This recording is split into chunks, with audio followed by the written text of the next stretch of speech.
The goal of this video is to help you figure out how you can avoid bad Fiverr buyer requests and instead target good buyer requests that have a higher percentage chance of you winning the deal and making some real money on the Fiverr platform.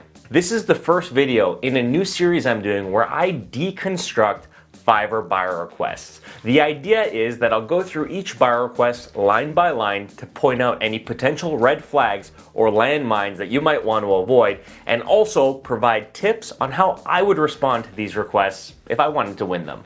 Because in all honesty, as hard as buyer requests seem, I think they're a great option for new Fiverr sellers to target to try to speed things up, get orders faster, and make a little bit more money in the early days of being a Fiverr seller. So this first buyer request is one I found where someone's looking to hire someone to write blog posts and articles for their website. I'm gonna go through it line by line, share my thoughts on some of the language I see being used in the request, and then give you some final remarks and thoughts on how to respond to this type of request. All right, so starting from the top. Have several blogs and websites of my own plus some client projects. Okay. I am only looking for loyal, permanent-based partners who understand the values of ups and downs in a business. So that whole entry part where they're talking about only finding people who are loyal and understanding the ups and downs of their business, I really have no clue what they're getting at here, but it's definitely a red flag for me. As a freelancer, it's not really up to us to worry about the ups and downs of the client's business. It's up to us to deliver on what we're hired to do. So when I read this, and I'm reading this thinking, hey, why did this buyer potentially put this in here? Are they trying to say that there might be situations where they cancel an order because they're having a downturn in their business? That's not the type of buyer I would want to work with. So that's something I would ask for clarity on. I'd be like, what do you mean by me needing to understand the ups and downs in your business? You want me to write articles, right? So this next part is classic. Who is willing to start at a low, but with immense growth opportunities ahead? I'm currently paying $5 per 1,000 words, depending on the assignment. Your writing skills and experience are not necessary. So this section where they say, willing to start low, but with tremendous growth opportunities, this one is the classic thing you'll hear as a seller, especially as a freelancer. So the reality is this person's hiring you as a freelancer. They're hiring you to do piece work. So where is the growth opportunity? It's not like you're going to be on salary and they're going to give you raises and bonuses. They're hiring you per article. So why do you need to wait to get paid more later versus now if it's going to be the same thing that you're doing?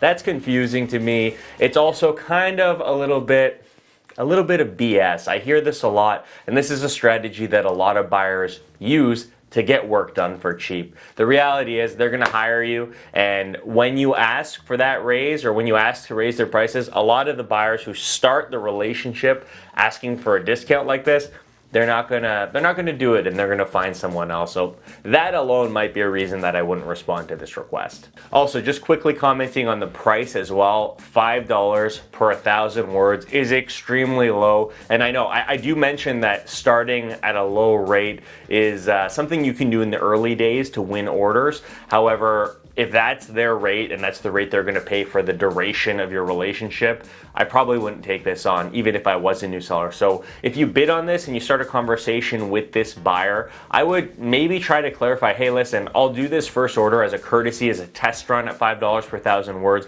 but if you want quality, it's gonna cost more. All right, and this next part on needing no experience is really a big curveball for me. So it says, your writing skills experience is not necessary. I can train you, but you have to prove yourself worthy and stick to tight deadlines with extreme professionalism. That's weird to me. If you can't work for at least 6 hours a day, 6 days a week, this is not for you. So that's confusing too. If they're hiring you per 1,000 words, what does it matter if you don't want to work 6 days a week, 6 hours a day? This is starting to sound like someone who doesn't really understand how Fiverr works and what it's like hiring a freelancer. And then he goes on to say, include author at service in your proposal so that I know you read the description. Bid only if you accept this price. Budget $100, duration 7 days. So overall, this buyer request seems like it's a potential sticky situation waiting to happen. Here are the 3 main lessons learned I picked up from reading this that you might want to kind of review and consider if you find yourself responding to a buyer request worded in a similar way. The first lesson that I learned through reading this is that this particular buyer seems to be flying by the seat of their pants. This request was all over the place. You got to work long days, but he also doesn't care if you have no experience.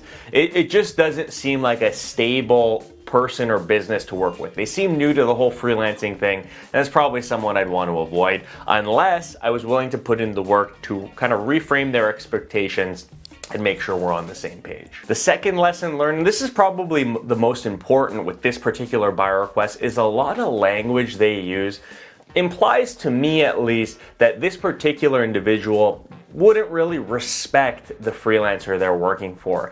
A lot of the language, asking for low fees up front, promises of future growth with no real way of promising that, and these ridiculous expectations of 6-day work week, 6 hours a day when you're doing piecework.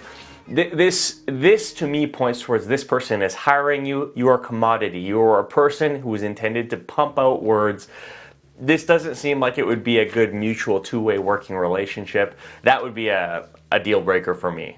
And the third lesson learned is this overall was a very confusing buyer request. I don't know what type of articles he wants me to write. He goes on to say that he runs a lot of blogs, he can train you, you don't need experience, but you got to work long hours.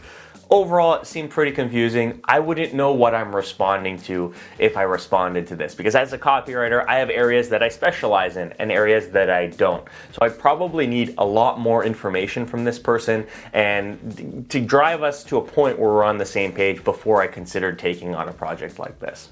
Anyways, that's it for this video. I hope you find this format helpful, and I'm sorry if this video didn't flow in the way that you would have liked. I'm working on it. I'm going to be tweaking this video format to give you all a whole lot more videos about tips on how to respond to buyer requests, because even based on this one, they can be pretty confusing, and I want to help you avoid sticky situations and find yourself in more situations where you're making money and having 5-star ratings. So thanks so much for watching. Until next time, cheers.